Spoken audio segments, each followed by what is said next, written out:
And don't worry guys, every year i-update ko kayo kung nagbago si Gunner. Si Gunner daw maghahanap ng pangalawang asawa. Normal lang daw sa mga Muslim yung maghanap ng pangalawang asawa. Etong mahirap. Pag kasi sinabing Muslim, pangalawang asawa, ganun. Let's not stereotype. Let's not generalize.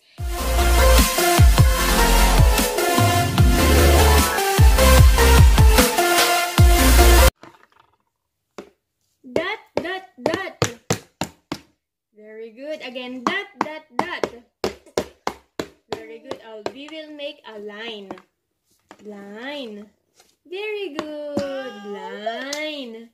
Very good. A circle daw. Circle. Circle. Can you make a circle? Wow! That's a big circle, huh?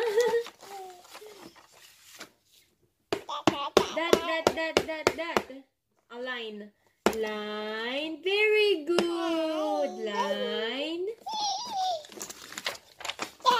Very good.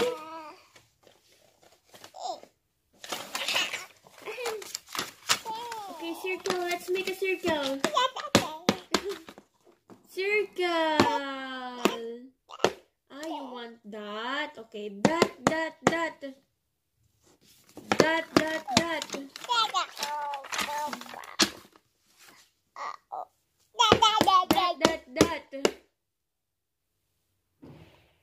Slowly. Akala ko ang aga pa.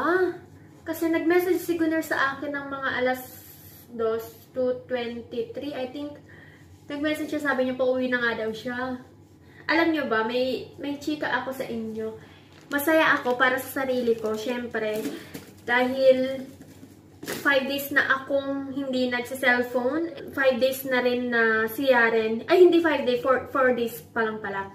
4 days na si Yaren, hindi na nanonood sa TV. Hindi ko na rin siya pinapahawak ng cellphone. So, I changed my routine kasi dati, ang ginagawa ko is, di ba pag pinapakain ko si Yaren, pinapanood ko din siya ng mga videos para naman madali ko lang siya pakainin.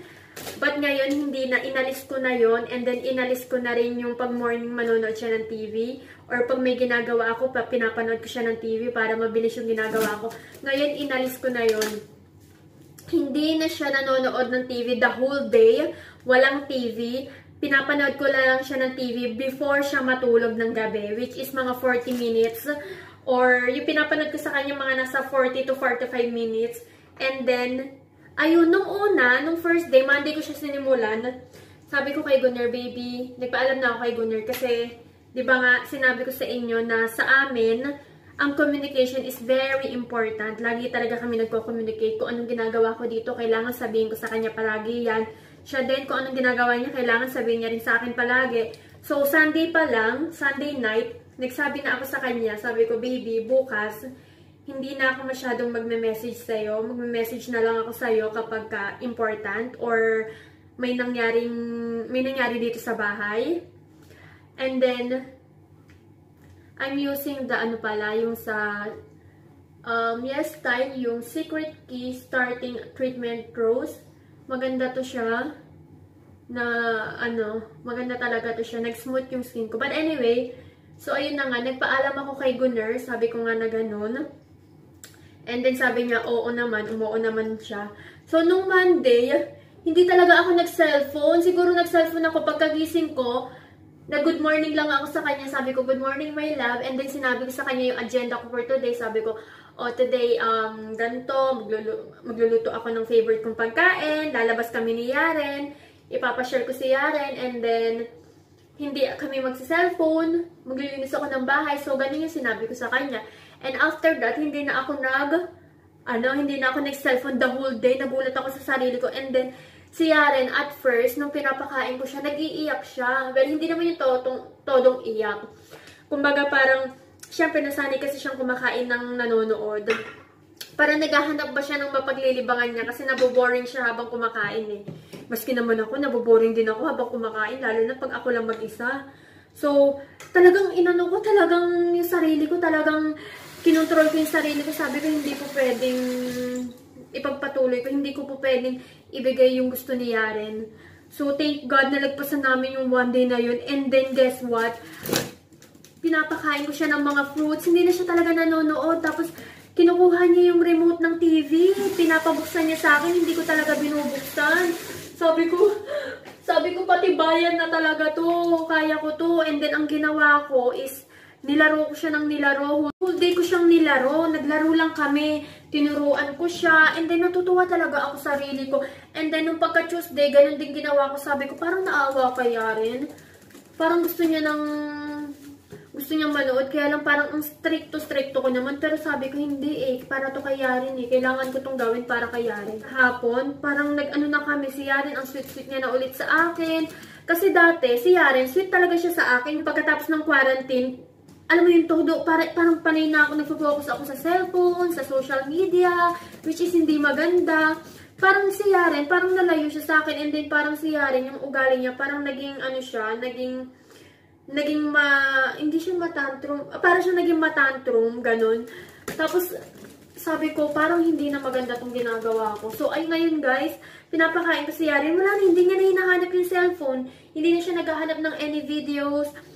Yung remote, pag nakita niya, ganun lang siya, ganun lang siya, parang kumbaga, parang nagpapaalam siya, sasabihin ko, Yaren, hindi po pwede, hindi tayo pwede manood. Alam niyo, kakatapos ko lang maglinis, ang gulo na naman ng bahay.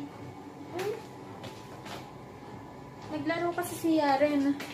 Ngayon, gagawa ako ng dinner namin ni Gunner, and madali lang to, yung chicken lang to, chicken na, ganito mag-chicken si Bianan. Ganito sila magluto ng chicken. Ipapakita ko sa inyo.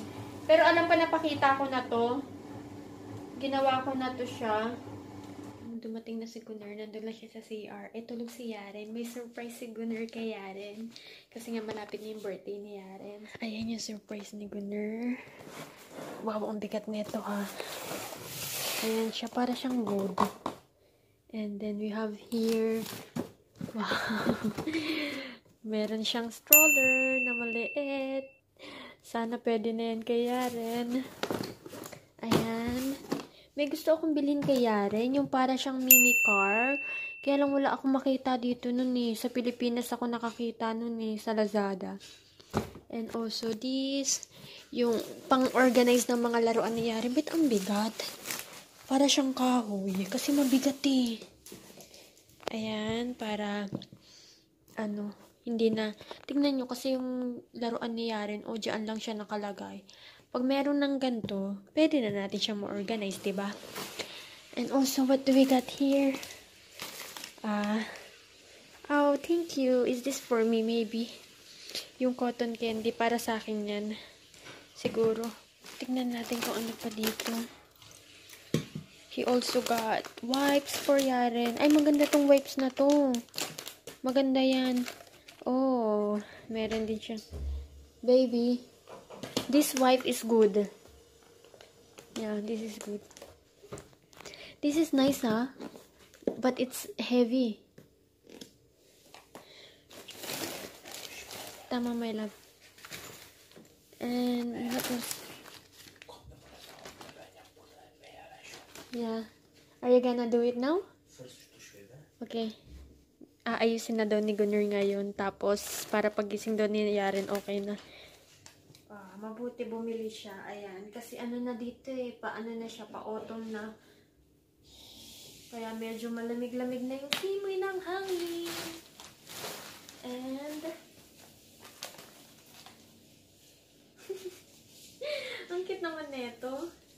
Ba't bumili pa siya neto? Marami kayang pang jacket si Yaren. But okay na din yan. Say thank you, honey. Kasi bumibili yung asawa mo. Ayan o. Paris. Malamig-lamig na kasi. What do we got here? This one. Binilan talaga ako ni Gunner. Hindi yan para sa'yo, honey. Huwag kang asyumera para sa anak mo. Akala ko yung pag magluluto ka, ano ba tawag dun? Yung parang gloves. What else? Oh, mga pang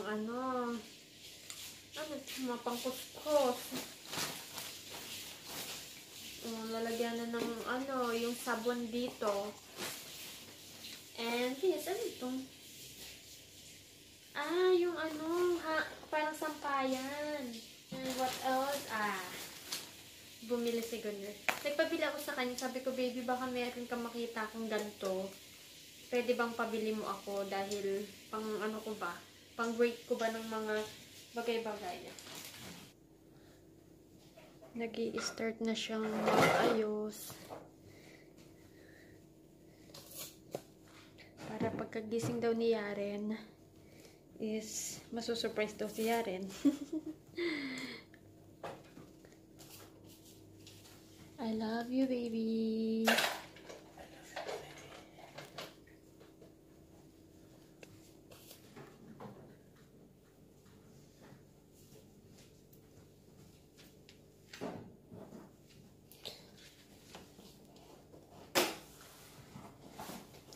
Simulan niya ng ayusin yung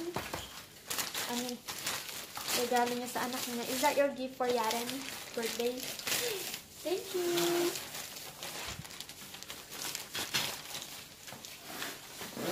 Guys, magugulat yun si Yaren pagkagising na. Yaren will shock, baby.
Guys, okay na ngayon. Maayos na. Ayan na yung pinaka-list na magagawa namin. Ayun, nakikita nyo. Naririnig nyo ba siya? Umiiyak na si Yaren. Umiiyak na si Yaren. So, inorganize ko lang yung laruan. Then, eto yung table niya. Ayan, umiiyak na siya. Narinig niya yung boses ko. Nakasarado kasi yung pinto eh. Magugulat to dahil yung papa niya. Yaren! Who is that? Yaren! Ice cream! Ay! Who is that? Yan, miss. Baba? Ha? Baba? You remove her MZ, please.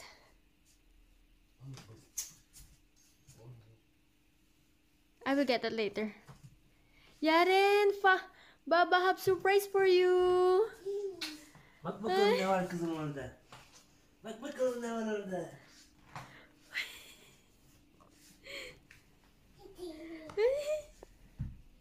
Ne var kız orada? Kimin bu? Ay, good. Sen öpücük babacık. Öp bakalım. Yeah, kiss Baba.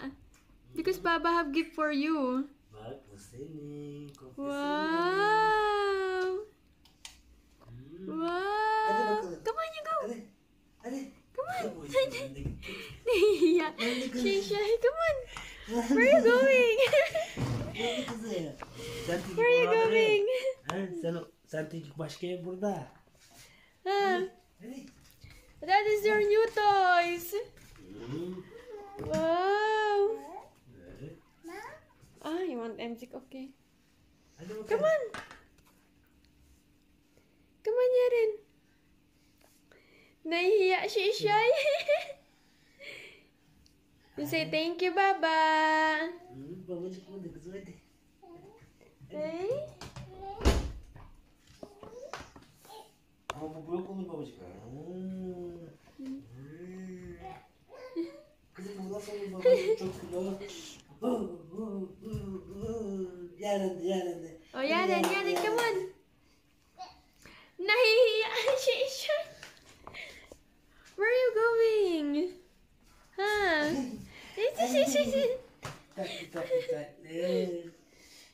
Tatlı yarın. Come on, Yaren, here. These are for Yaren. These for Yaren. Come on, you sit down here. Come on, you sit down.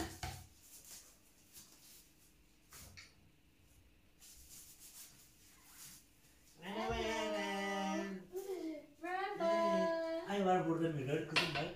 Bak ne var orada? Hi, Yaren. Come on, you sit down here. Look, Mommy. Mommy will sit. Hi. Oh, come on, you sit down. Come on.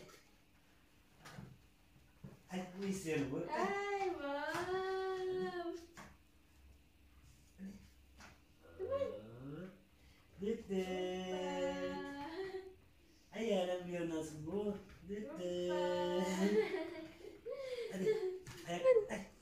Sen istiyor babacık bu. Hoppa. Yarın de. Yaren. Ay. Oops. Ay yarın var şimdi. Give me your music. Ay. Hadi bakalım. Evet. Yay. Ay sen bak saç kendimi. Yaren. That is for your crayons. Yeah.